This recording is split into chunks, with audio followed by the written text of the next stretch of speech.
is CNN Breaking News.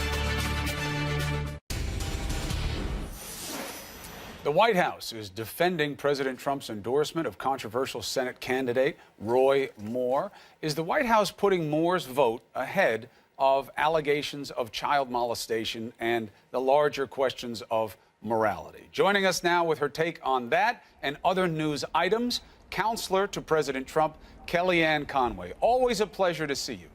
It's my pleasure, Christopher. How are you? Better than I deserve. Let me ask you about this spin out of the White House that the president needs somebody who agrees with him and that he will endorse Roy Moore because that matters more than the accusations. Oh, come on, that spin. Excuse me, that spin. You're not here to give your opinion. Here are the facts. When the president endorsed Luther Strange shot up in the polls tremendously by double digits. When the president endorsed Roy Moore, when he started to talk about Doug Jones, the opponent here, which you still don't want to talk about, but the president does, Roy Moore took a lead in the polls again. Why is that? Because the president himself came out and said he doesn't want a liberal in the Senate. He doesn't want a liberal Democrat in the Senate. He wants a reliable vote for taxes, for life. You'd rather have an accused child molester than a Democrat? The president also said something else that you don't seem to ever want to reflect, which is the president said Roy Moore has denied those allegations, and the president said you have to take that into account too. You know, yesterday at a panel discussion here, at an interview here in Washington, D.C., right after I was interviewed, Senator Kirsten Gillibrand was asked by Politico, so do you think Al Franken should resign? Oh, I'm not ready to say that yet, she said. I'm just really troubled by this. I'm not ready to say that. You see an analogy between the allegations against Franken and Moore? No, what I see is hypocrisy everywhere I turn. But how is it hypocrisy when the allegations are so different? You're talking about two different women who claim sexual assault. No, excuse me, Senator Franken has already apologized, so he's admitted guilt, and his Senate colleague, he's already. That seems to be the mistake these days, is owning your responsibility. If you just deny it, it seems like you can become a senator. No, that's, well, first of all, that's up to the people of each state to decide. Minnesota will If decide. it is, then why endorse him? And if you want to leave it up to the voters of Alabama, then stay out of it. You don't vote in Alabama. Oh, okay. And does that mean that Chuck Schumer and Nancy Pelosi don't want Doug Jones to win? The president has been so explicitly clear on this, so let me repeat it again for everyone who wants this to be as it's not, and everyone who's really disappointed that they couldn't tilt this race the other way by having people living in Alabama instead of covering what's going on in the rest of the country. Do you know everything that's going on in this country?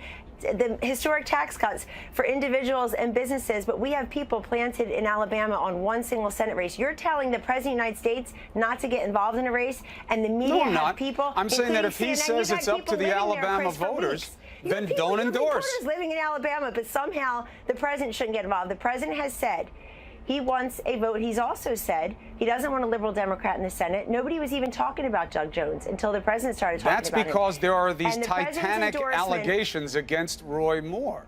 That's why your own logic doesn't work here. The White House said the allegations are troubling, but not as troubling as losing that seat, apparently. So you'd rather take a gamble that maybe these are true, these allegations, but we get our vote. That's better than having a Democrat in there. No, it's not right. Do you think Al Franken should resign? Because he's apologized. Do you think John Conyers should resign? Do you think all these people should lose their jobs immediately in the media, in politics, in industry? Conyers did resign. No, exactly. I don't know what Franken's going to do. Franken? Right, but should he? The question is, should he? Or are you putting party before morality? Are you putting I'm a journalist. I'm not in the business of saying what could happen. I'm in the business of testing what you say should happen. Fine. So let me tell you the hypocrisy that we see at every turn. Al Franken sits in the United States Senate right now. He has admitted this. And he had a Senate colleague yesterday in front of a glowing audience who won't hold her to account. He admitted what? Ask the question. Excuse me. Al that Franken he took a stupid photo?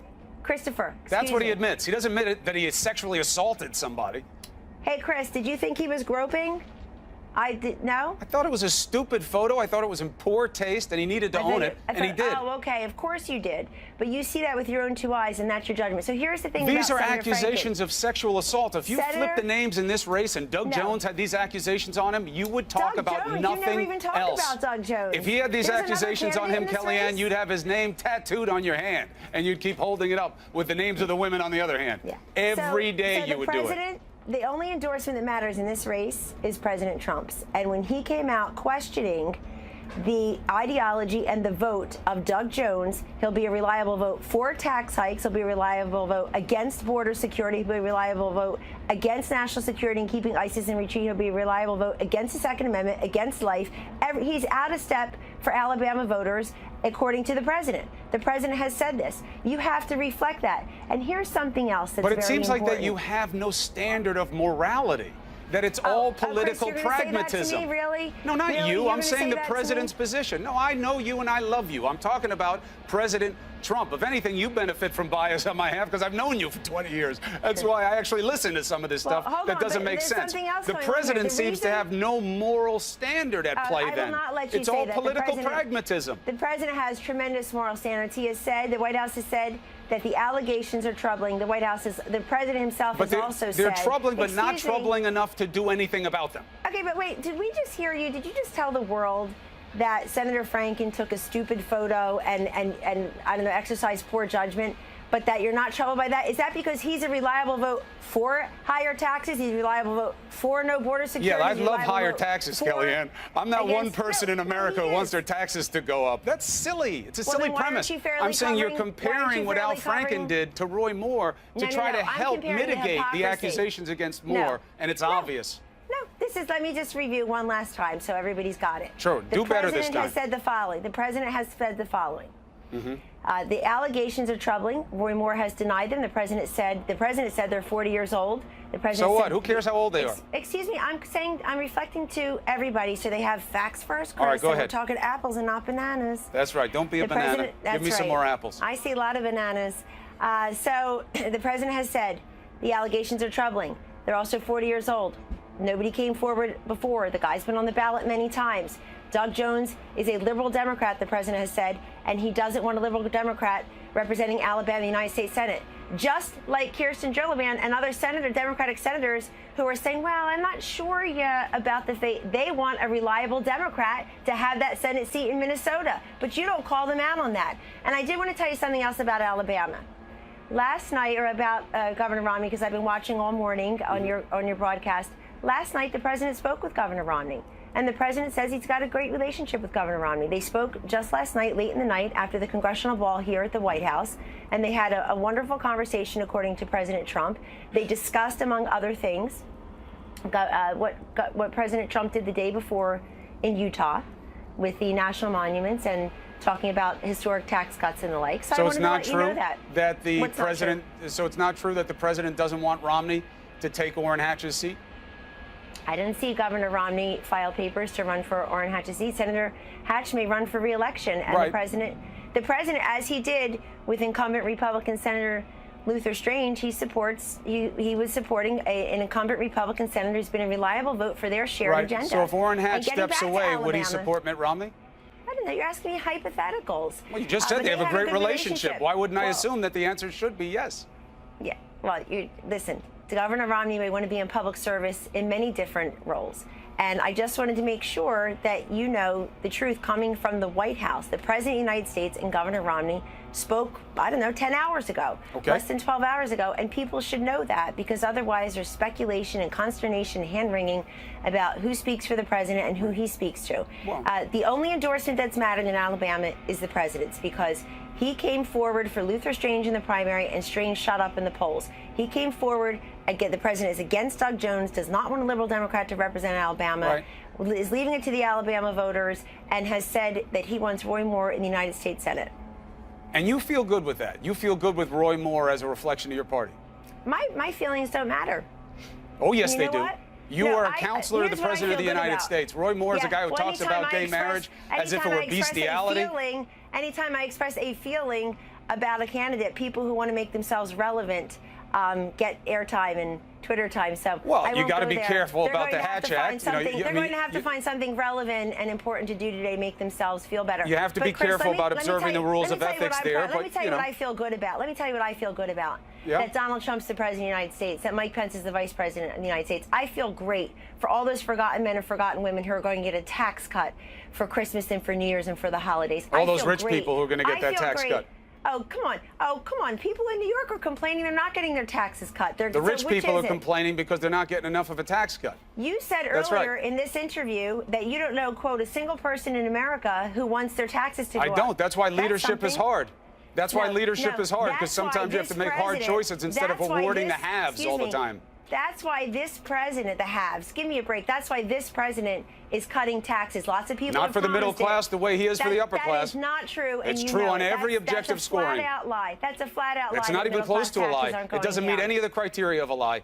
It's not meant to deceive. It's based on fact, and it's a straight tell on what an objective analysis reveals. Are you going to tell the middle class right now that none of them are getting a tax cut? No, I'm saying they're not getting as good a treatment as the upper tier, and this was sold as advantaging them. Their taxes have been steadily going up. They've been paying for out-of-control spending. They've been paying higher taxes, and you know what? We know people. Yeah, and you want to get rid of the AMT and the estate tax, but you want to tax tuition and loans. No, here's what we want to get rid of. Who's that helping? Here's what we got rid of in this tax plan, if I may speak a full sentence here, please. Here's what we got rid of in this tax plan. All the special interest SOPs, all the credits and deductions and exemptions that benefit the wealthy and the well-connected, which the tax code does already. Get rid of the AMT and you get rid of the estate tax. The tax code is longer than the Bible and not quite as inspirational. It needs to be simplified. Is this thing working? You got rid of the AMT and you got rid of the estate tax. You know, this is the Who does that help? cable. Excuse me. You work for the cable news network, CNN. It's not the CON cable opinion network. If you would just let me. I'm telling you what is in the bill. Package. No, this is what's in the bill. You attack me personally all the time. It hurts my feelings, but it doesn't change where I'm coming from. I'm not attacking you. I'm not attacking you. I'm merely saying if you would let me tell America what's in the tax package, then we can have a conversation about it. You do, and then I have to check it against what you're not telling America. You just told people in short order, which is really great, I hope that goes viral, that you don't know a single person in this country who wants their taxes to go up. Who wants a tax hike? That the middle class won't benefit from this package, which is a lie. I did not say that. I said the middle class won't benefit the way the upper class will, and the bill was sold to them as advantaging them. That's what the president said. It's going to be for you, middle class. And the corporate tax rate will go from the highest in the developed world at 35% to 20%. And it is a gamble that will inure to the benefit of workers. That is not a given. Hey, Chris, you know what? Had the stock market crashed under Donald Trump's presidency, you know, Donald Trump used to say, don't look at the stock market as a measure of Main Street. Gone lower, that would be all you talked about. You'd have those fancy graphics. But here are the facts. When he got elected last November, the stock market was at 18,000. It's over 24,000. Stock market's done great. Stock market's done great. Yes, it is. And that's called causation, not coincidence. All the consumer confidence numbers, the manufacturing confidence numbers, the small business formation because a lot of them are banking on getting big tax cuts that'll help their bottom line. Are you telling the 9.1 million female small business owners in this country, and I was one for 22 years? Now you want to fight for women? You're endorsing Roy Moore, but now you want to hold women up on a pedestal. Hey, Chris, I fight for women every day here. It's why I'm here. But I fight for the forgotten man and the forgotten woman. I fight for the people I grew up around who live paycheck to paycheck, who are white-knuckled at the end of each month to pay their rent and their mortgage, their tuition, or their student loan voucher. They struggle to pay for groceries, to fill up the grocery cart and the gas tank. And are you helping them with their student loans? I'm not here for the ubiquitous anchors making millions of dollars. I'm here for the forgotten woman. And let me tell you, and they need the help every single day. And you promise them help. And this bill does not deliver them to a better place, to the disadvantage of the upper class, which is what the promise was. Pull up the information from the Tax Foundation, state by state analysis. Go ahead. I would commend. No, go ahead. See what you're getting in Wisconsin. Nearly 20,000 new jobs projected. Over $2,000 for each household. This is a trickle-down theory that we don't know if it will come to roost. But I got to ask you about something else that we skipped on. I got two more things I got to get from you. One is easy, one is hard. The easy one is the president spoke to Romney. That assumes that there is a good relationship.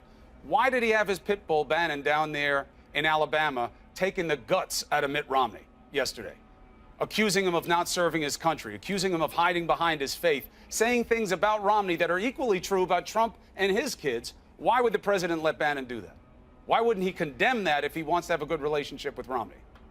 Well, first of all, you said many things in there that just aren't true. Sending him down there to speak for the president, that's not true. Steve Bannon has been with Roy Moore for a while now. He's down there supporting the candidate he supports with the operation that he currently runs. I am telling you that this president spoke to Governor Romney last night. Did he apologize for what Bannon said? After that rally.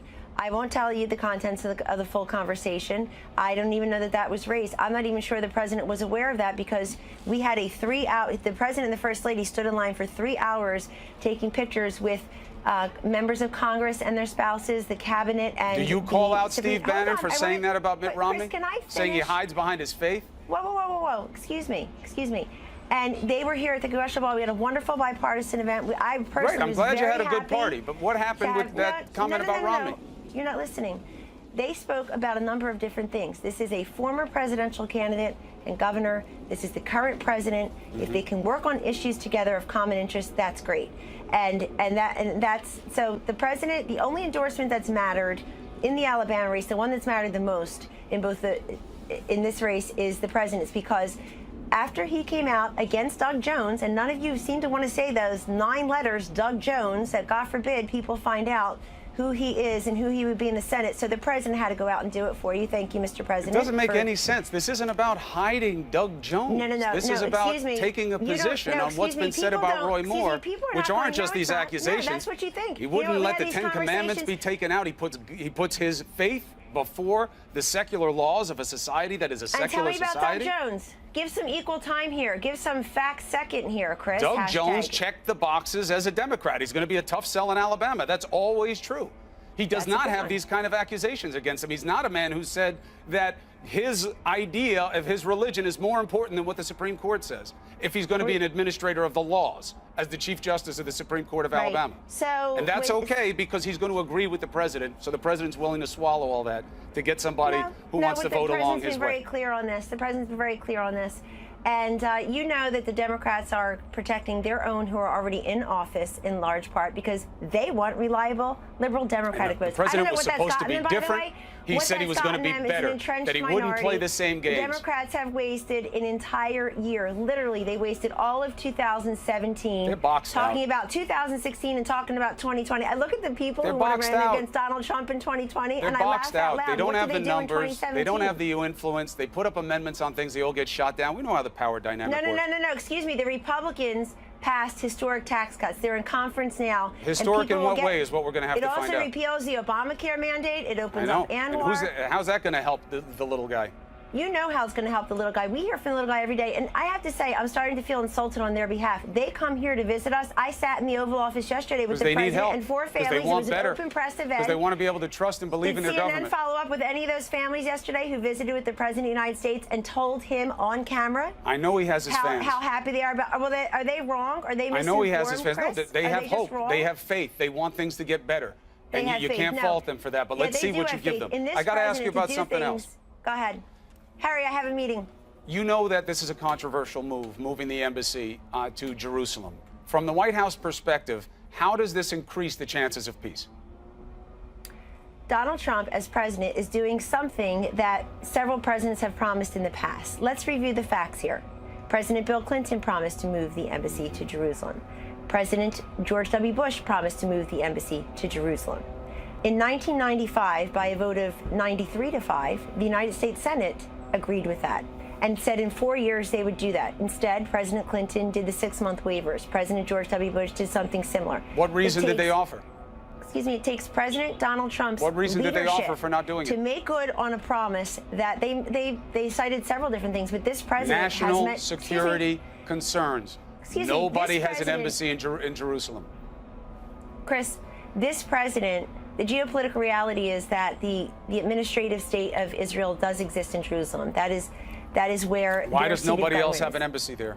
Why are European leaders and people in the Middle East saying this is a dangerous thing to do? Even the Pope said leave it the way it is. So, Chris, this is what the American president said about the American embassy. Okay, that's what we're going to talk about here.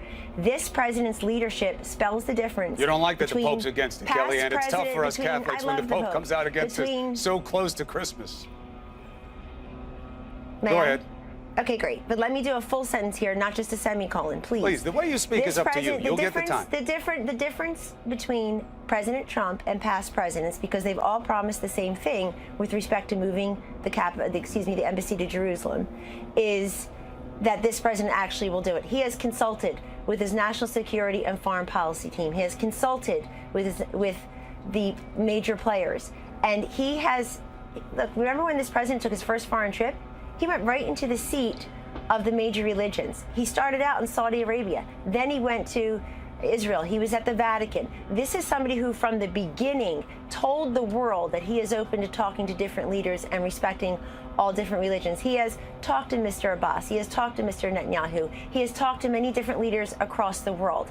But he has most importantly talked to his national security and foreign policy team and is doing something that even Leader Schumer has agreed with. The United States Senate has voted with over 90 votes to do this. Were they lying? Was it just a formality? This is what people don't understand about Washington. Because each president in succession from both parties have not done it. They've always taken the waiver because it would be seen as a destabilizing move, and they put the practicality above the politics. As important as the relationship with Israel is, destabilizing the region and giving way to what now has been called 3 days of rage by Palestinians was seen as not worth a political score.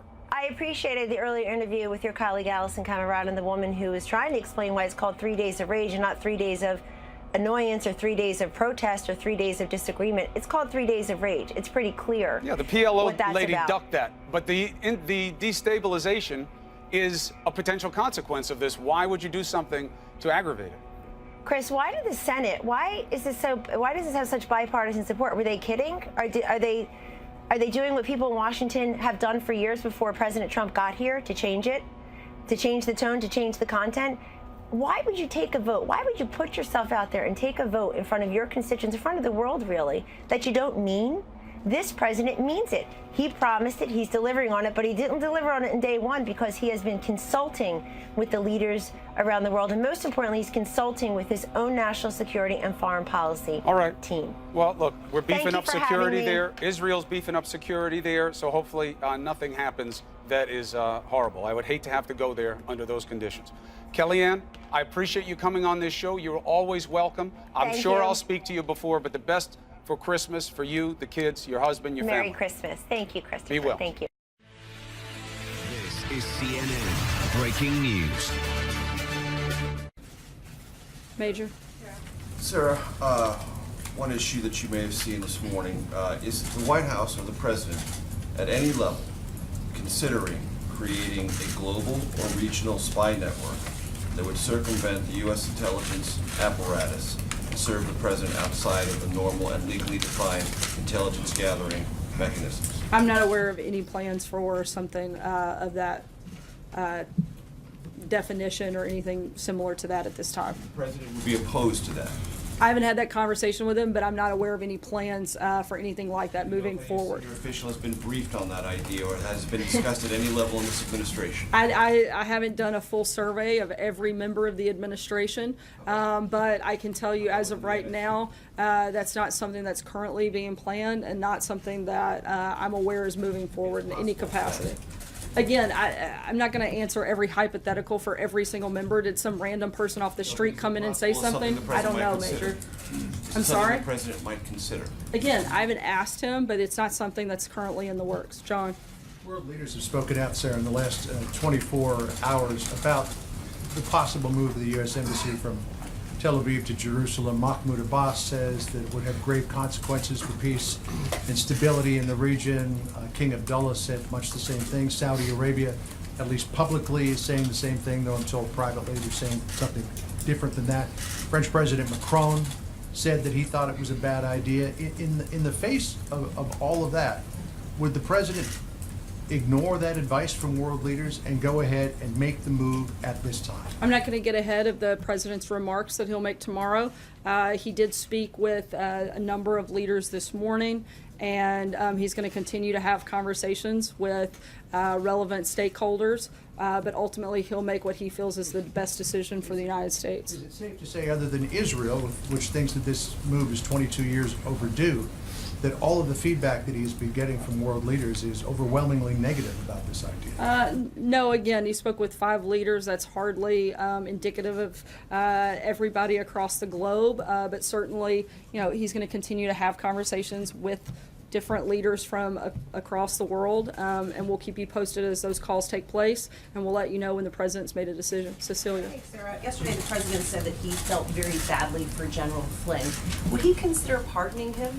I'm not aware of that has come up or any process or decision on that front. So that's, you haven't talked to him about it, or? No, I haven't asked. He's I considering? haven't asked the president whether or not he would do that. You have not. Can you I think clear up- before we start discussing the pardons for individuals, we should see, what happens in specific cases too. So is it fair to say it's on the table? No, I just said I haven't had the conversation with them because I don't feel that it's necessary until, you get further down the road and determine whether or not that's even something needed. Steve? Back on the embassy, has the president made up his mind about this, or is this decision still in flux a bit? The president, I would say, is pretty solid in his thinking at this point. April? Sarah, a couple of questions. One, there are comments from people from the NAACP, from black ministers, who are planning on protesting and boycotting this weekend for the president's visit to the Civil Rights Museum. What say you?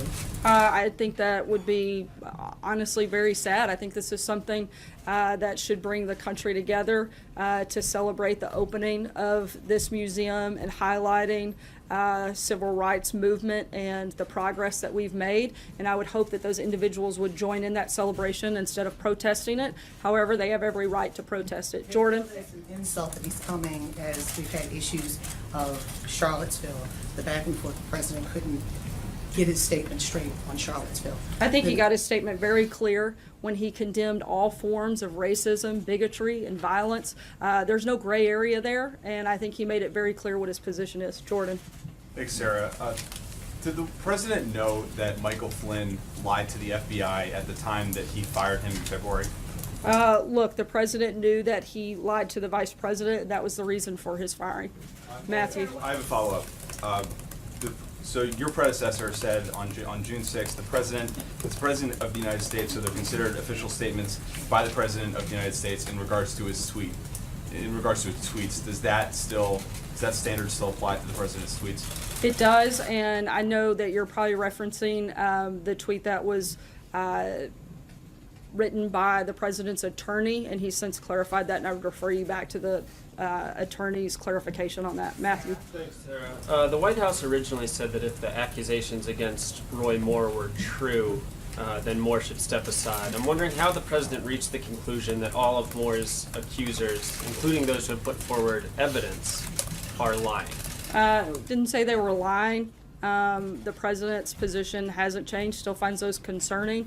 But as we've also said, the president feels that he would rather have a person that supports his agenda versus somebody who opposes his agenda every step of the way. And until the rest of that process plays out, you have a choice between two individuals, and the president's chosen to support Moore. Even if that person who would support his agenda has done what Roy Moore's accusers have said he's done? Again, we've said that the allegations are concerning, and if true, he should step aside, but we don't have a way to validate that, and that's something for the people of Alabama to decide, which we've also said, and we maintain that, and ultimately it will come down to the people of Alabama to make that decision. David? Yeah, Sarah, can you tell me a little bit about the process and timing as how the president got to the potential Jerusalem announcement tomorrow? Can you have somewhat of a backstory on that to the degree that you can at this point? I can tell you that it was a very thoughtful interagency process in terms of specifics. That's something that will be addressed in greater detail later this evening at the background briefing, and then further by the president in his remarks tomorrow. Just a quick follow-up, and evangelicals' role in this, how crucial has that been in terms of the Faith Advisory Council? Look, the president wanted to make the decision that was the best decision for the United States, and I'm not going to get ahead of anything beyond the events later today and tomorrow. John? Thanks a lot, sir. I have a question for you about the special counsel's office. Does the president believe that special counsel Robert Mueller or anybody on his staff is biased in any way against the president? I think we've seen some reports that certainly cause a great deal of concern, and we hope that those are fully looked at and investigated. Blake? Just a follow-up for you, if I may, Sarah. I think it was about 5 or 6 weeks ago that you indicated from that podium on a few occasions that you believe, the White House believes, that Mr. Mueller's investigation will be wrapping up shortly. Since that time, we've seen that a very high-level aide to the president, former aide to the president, the former national security advisor, has entered a plea deal with the special counsel's office. Do you still believe that this investigation is wrapping up soon? We do, and I'd refer you to the comments that were made by Ty Cobb, where he indicated as such over the last few days. Blake? Sarah, thank you. Let me ask you two questions on so-called red lines. If Robert Mueller ends up looking into the president's finances, or if he has already looked into the president's finances, does the president, does this White House believe that is a red line, and if so, why?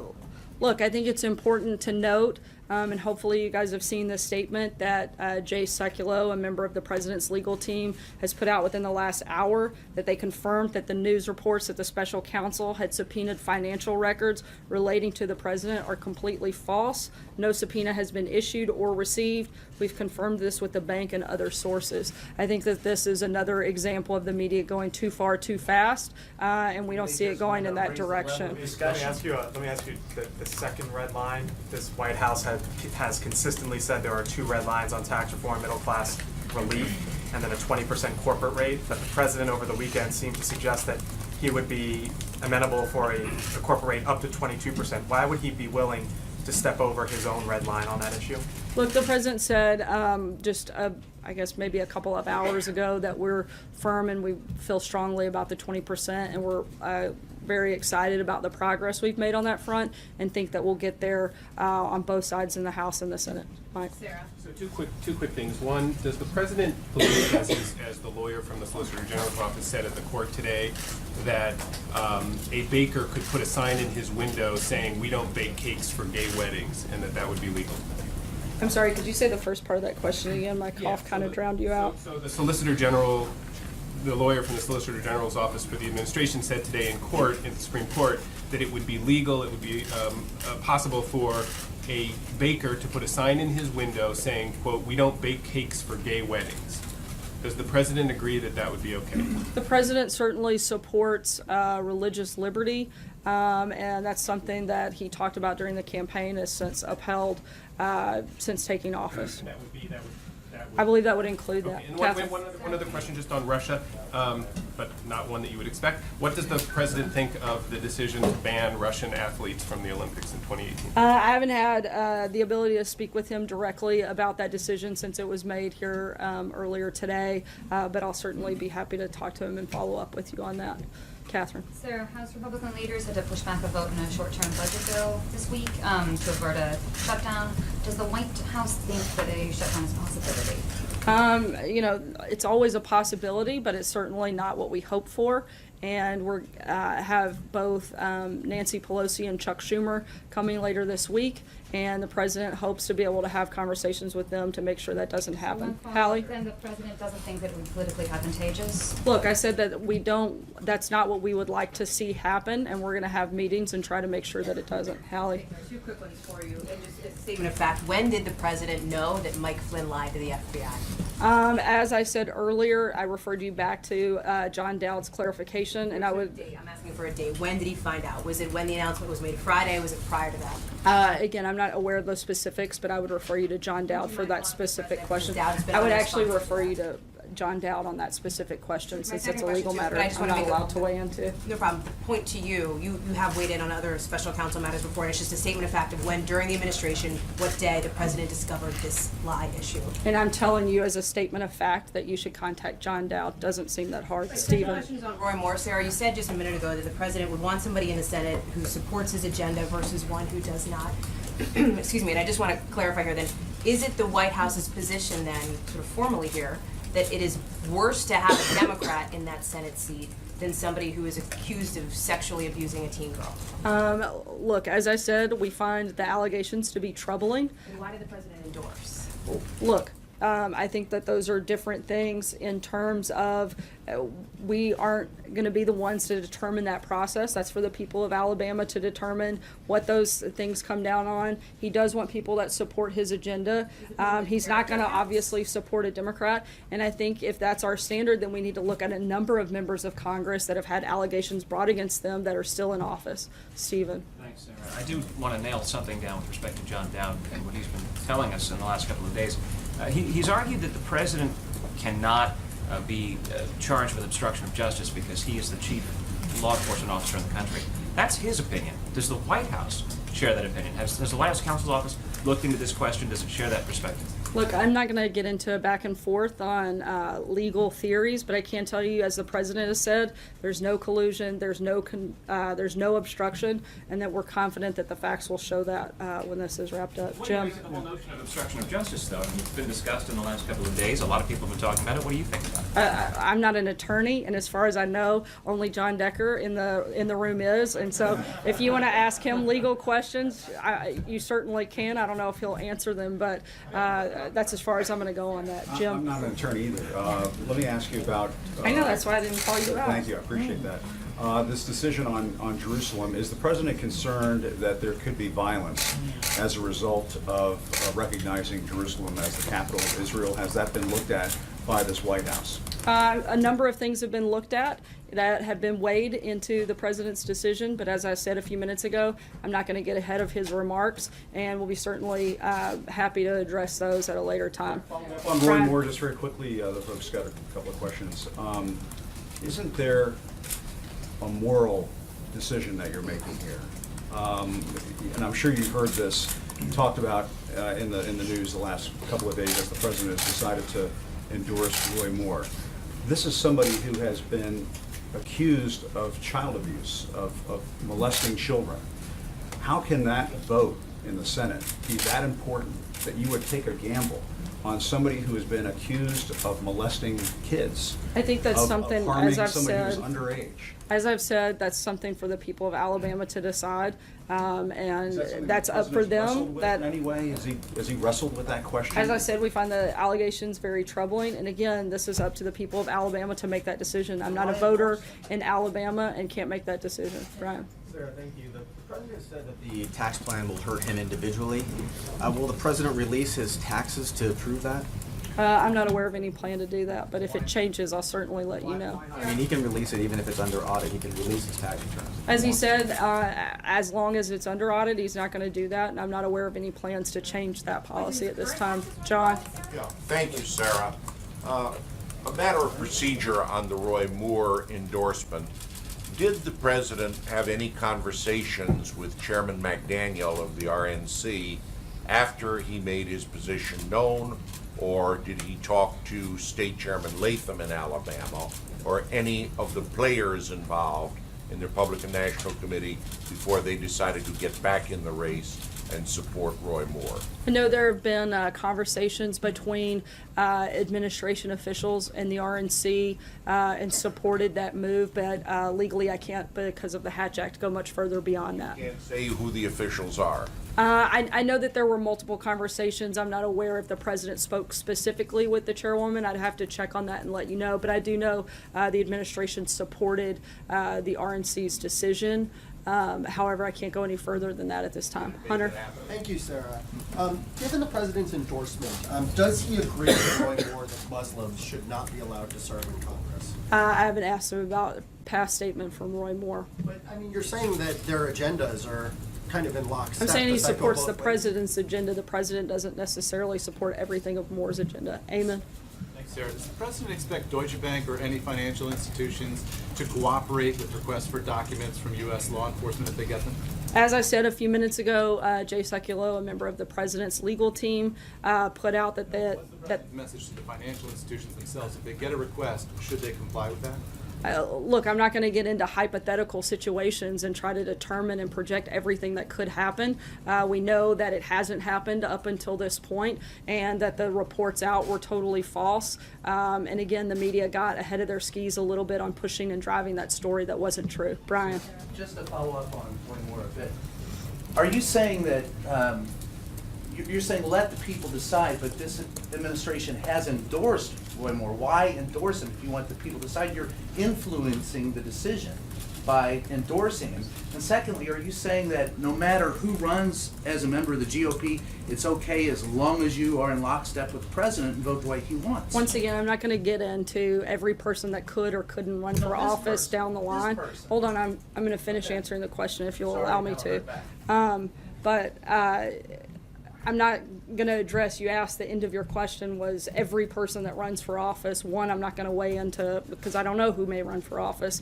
But what I can say, the president made that decision, and he decided that it was better to have somebody that supports his agenda than a Democrat that doesn't. Again, it's still up to the people of Alabama to decide. They're ultimately the only ones that can vote in that election. We'll see what happens. Last question, Dave. Thanks, Sarah. The administration reported today that illegal border crossings have dropped to a 45-year low. Does that lessen the urgency as we're getting down to spending decisions here about whether to go forward with building the wall in this budget? I think it shows probably the effectiveness of the Trump presidency, and another success story as we wrap up the year, and certainly something that could be looked at. But I think the need for the border wall and border security, as well as responsible immigration reform, still stands, and we still need to look at all the ways that we can protect our national security, and we still feel strongly that that's one of them. Thanks so much, guys.